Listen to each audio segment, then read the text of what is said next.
Welcome to Northlandia, a place to bring your curiosity because here you'll find curiosities. I'm Wyatt Buckner with the Duluth News Tribune, and I will be your guide as we discover the unique and fascinating stories here in the Northland. Here we celebrate the region's distinctive people, places, and history. In this episode, we take a look at a semi-truck that's also a pontoon boat. Let's venture forth into Northlandia.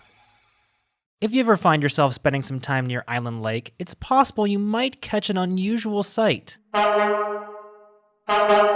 In the distance, you may see what looks like a semi-truck floating on the water. That is Petertoon. To tell us how this floating semi-truck came to be, I'm joined again by News Tribune reporter Joe Bowen. Joe, it's good to have you here again. Wyatt, it's great to be back. So, Joe, how exactly did you find this seemingly floating semi-truck?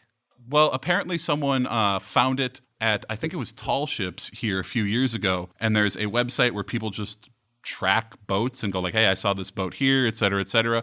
And so someone logged it on that website, and we saw it and thought it'd be an interesting thing to cover for our Northlandia feature. And so what exactly is Petertoon? What is this seemingly floating semi-truck? Wyatt, I'm glad you asked. Petertoon is a 1988 Peterbilt Model 378 cab and hood on top of a 28-foot tri-toon pontoon boat. So it's basically, imagine the same kind of pontoon that I'm guessing a lot of our listeners might be familiar with. Maybe they own one, maybe they've ridden around in one, whatever. One of those kind of flat, it's like a pontoon boat with the kind of the almost like a floating living room kind of thing, a party barge, maybe you call it. But in the front, instead of just more benches, it is the hood and cab of a semi-truck, like literal ones, not like recreated to make the right size. It is old ones that this trucking company had laying around their yard that they just attached to the pontoon boat. And who exactly has this truck? It's a product of Jeff Foster Trucking. They're a shipping and manufacturing firm in town here, and basically they put it together. Someone saw it on the internet. Someone saw something similar on the internet and sent it to like a company group chat, and someone went, this might be like a fun team building exercise, and indeed it was. But yeah, it's a product of Jeff Foster Trucking. It's owned by the Fosters themselves, but it got put together by people in their body shop as a kind of like a team building exercise after someone saw something similar, but maybe a little grubbier on the internet. I think they said in Arizona, but it's a video on the internet. It's not necessarily definitive where it came from. My father, Jeff, got a message from one of our truck drivers. We're very family oriented, so we get a lot of personal messages from our drivers, and one of them was a video and some pictures of this Peterbilt pontoon boat, probably about 2015, somewhere in that area. And went right to Jeff, and Jeff thought, that's pretty cool.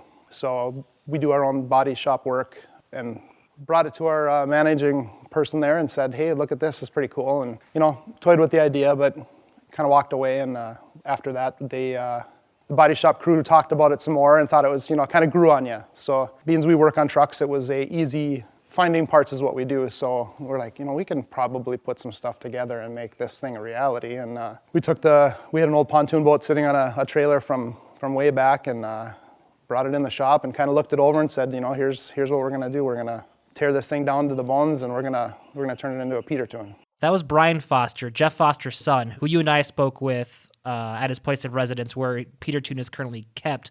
Currently in the garage. Unfortunately, it was not on the water when we got to visit it. To much my dismay and disappointment, I was really kind of looking forward to going out on it. Same. So talking about how exactly did they go about making it? So we kind of talked about the origins, but how did you go about making a boat version of their semi-truck? Sure. So basically they had a pontoon laying around their yard there, like the company's yard in Duluth here, that just hadn't really been doing much for, sounds like the thick end of a decade. And then when they came with the idea of attaching, basically making one of their own pontoon trucks, they also had some old semi parts sitting around. And so this is basically the product of almost sounds like spare parts and that sort of thing that they just fixed up, put on there, and made it work. It sounds like they really didn't have to spend a whole lot of money to do it because they had most of the stuff sitting around. And I guess the people at the body shop kind of did it. You got an hour of downtime. Let's quick throw this or that bit on there while we wait for, while we're hurrying up and waiting, I guess, that sort of thing. So even though they're a trucking company, they have, at least Brian, has a lot of experience with the maintenance side of things, which kind of led to them being able to transition those skills into making a boat. Am I understanding that correctly? Yeah, I mean they know trucks through and through, and they just kind of basically grafted a whole bunch of truck parts onto a big old pontoon. This is just a sub company of ours. Along the way, we hired out. We do work for insurance company just like your other auto bodies, but more in industrial aspects, so big trucks and machinery. So semis were in their wheelhouse. Boating was not necessarily, but we have some talented people that work in our facility, so it really turned out to be a team building event. So Joe, what features does it retain from a pontoon boat, and also what does it feature from a semi-truck? Sure. So basically the whole underside is a normal pontoon boat, at least, as far as I can tell. I'm not a boat expert. It does have a third pontoon underneath it. So instead of the two on either side, it's got a third one underneath there. And then it's still got like the motor, I think is original to that pontoon. It's still got that kind of living room sort of thing. Everything's like vinyl or whatever in the back there. So like if you were standing in the cab of the truck looking back, I don't think you would necessarily notice any truck parts, if that makes sense. It's that front area where the cab is, that's the different area there. So what it retains from the truck side of things is the cab and the hood, obviously. It's got headlights that work, running lights, they're called chicken lights, I guess, if you're like in the know, that all work. The horn for sure works. It is blisteringly loud, even when I don't even think they were doing it at full power because we were inside a garage. But apparently the horn for sure works. The steering wheel works. There's a whole bunch of like buttons and dials and stuff in the cab. Those all work. There's, instead of a CB radio, there's a marine radio, but still a radio in the same spot. The stuff that's missing from a truck, there's no engine. Obviously, engine would be incredibly heavy, just nose into the water all the time. And it doesn't have any of the pedals or like the transmission stuff in the middle there. But it still has air ride seats, just like you'd have in a real semi. It still has like diamond plating all around the inside. The doors work. It's still got the mirrors and everything like that. I mean, like from the front, if you squint, you'd be forgiven for thinking, I think, that it's an actual semi-truck until you look down her back.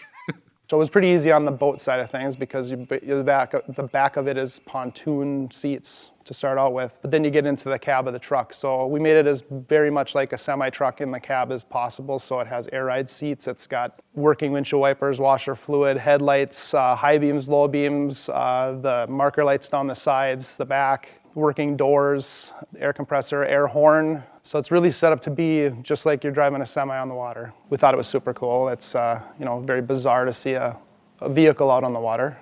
From a distance, it really throws you off. If you're really looking to catch somebody's eye, that's what you do. You throw a vehicle that shouldn't be in the water, and people come a-flocking. Yeah, I think it's pretty accurate when you say, like, if you're seeing it on the water and you're kind of squinting at it from a distance, it does look like a semi-truck just floating on the water. Even some of the photos you sent my way, it lent itself to that. Mm-hmm. Well, because it is essentially a semi-truck in the water. I know one of the things I was genuinely curious about is whether or not anybody's ever, like, I feel a little like childlike asking this sort of thing, but if anyone's ever like called the police, like, hey, someone drove into the water by accident, and apparently not. So, good. Yeah, it sounds like the people at least around Island Lake seem at least somewhat familiar with it, but I could see that being an issue. Nah.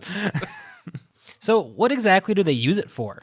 Mostly just tooling around Island Lake. It looks like they have taken it, the Fosters have taken it onto Lake Superior a few times. They took it to Tall Ships one year, the Tall Ships Festival, for those who aren't familiar. Big old festival here in the Duluth area, at least it was, where people bring like these big, stately like sailboats and stuff like that, like schooners and stuff. And the Fosters brought theirs. They didn't like enter in anything. They just brought it down to like show off and stuff. And apparently a lot of people wanted to check it out. A lot of people had a lot of questions about how it works, what it is. It's like, I'm not exaggerating when I say it's a photo magnet. Like there's a ton of photos online of people going, wow, this is really cool, and that sort of thing. And I think they're right. It is pretty cool. And you already kind of started touching this a little bit, but like what general reaction does it tend to receive when it's out on the water?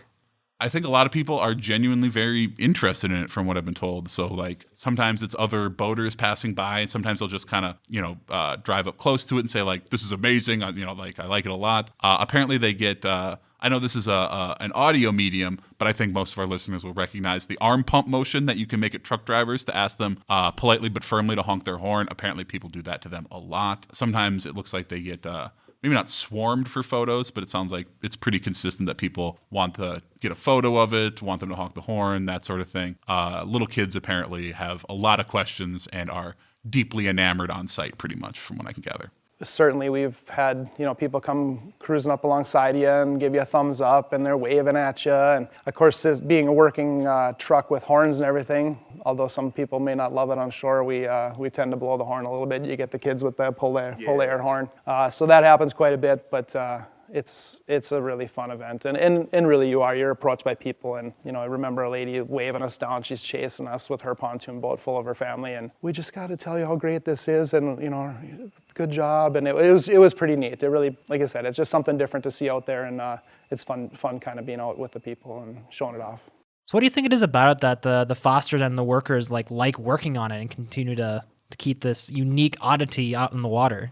Well, I think part of the appeal is just because I think it appeals to a real, at least for me anyway, there's a real, childlike glee in being this is a truck that you can drive like a truck, but it's a boat. There's a real, 6-year-old Joe Bowen loves it. I think that's part of it. I know when we were talking to Brian, he was saying he really likes all the chrome features on it. It just looks interesting, and it draws a crowd. I actually just spoke to Jeff Foster earlier today, and one of the things he was saying that he likes about it is he said it's kind of like an identity thing, right? It's a trucking company. They are around trucks all the time. They either figure out where they're supposed to go, or they work on them, or both. He said he's the truck guy. He introduces himself to people, and they go, "Oh, Jeff Foster, the trucking guy," and he goes, "Yep, I'm the trucking guy." And so I think for him it was kind of natural to have a truck boat, they obviously are like boating types. They have other pontoons that are, or at least one other pontoon that's a normal looking one. So I think it makes sense that if you get the idea to go for it. It struck me a little bit when I was talking to Jeff, and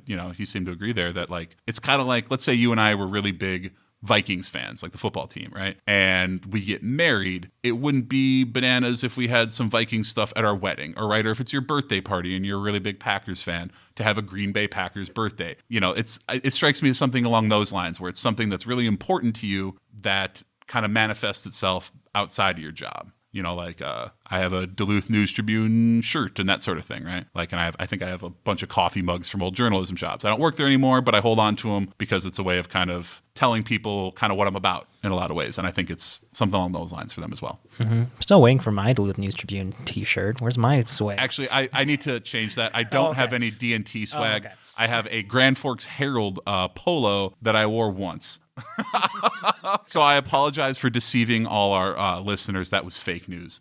So what exactly does the future hold for Petertoon? When we were talking to Brian, he was saying that they want to add some striping along the side of it. Aesthetically, what the future holds, I guess, is they want to add some striping along the sides. I think you and a lot of people have probably seen those semis with those kind of I don't know, they always remind me of a food court, but that's probably just because I'm not very familiar with trucking things. Striping along the sides. He was thinking maybe some adding some graphics of some stripe there as well. And then they're also going to put a slightly heftier, but apparently quieter and more efficient motor to replace the one in the back there. The one they've got is, I guess, original to that boat, which is from the 80s, I think they were saying. And so they're basically going to upgrade that, and then I guess kind of zhuzh up the exterior a little bit. And he was thinking maybe they'll take it out and about a little bit more. But yeah, otherwise it's still shiny and red and chrome. When we talked with him, I liked how he kind of pulled your chain for a moment there, and he jokingly talked about starting to pull stuff on the water like a normal truck would.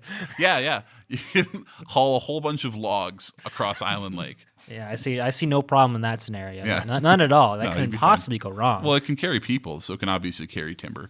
So, Joe, this is, of course, a series about curiosities and oddity, and I would certainly say that Petertoon fits in that category. I guess what interests you the most about it? It's a floating truck. I don't mean to be glib or anything, but genuinely for me, there's a 6-year-old version of me that's oh my God, do you see this? I don't know if you're familiar very much with Top Gear, or if any of our listeners are, the old British car show, but it looks like something that they would have made on Top Gear, and actually looks very much like the kind of thing they actually did make a couple times on there. It's not amphibious or anything like that, but there's something I think just really cool about it being basically one of a kind, certainly for the area, and also being two things that at least very much appeal to, I don't know, at least the 6-year-old in me, which is truck and boat. And you put them together, truck, boat, it's peanut butter and jelly. Mm-hmm. I'm not even a big truck guy, but when you sent me that photo and first mentioned Petertoon to me, it immediately caught my attention. I was like, whoa, okay, I'm excited. And the name is delightful. Peterbilt pontoon, Petertoon, there's a poetry to the name that I really like as well.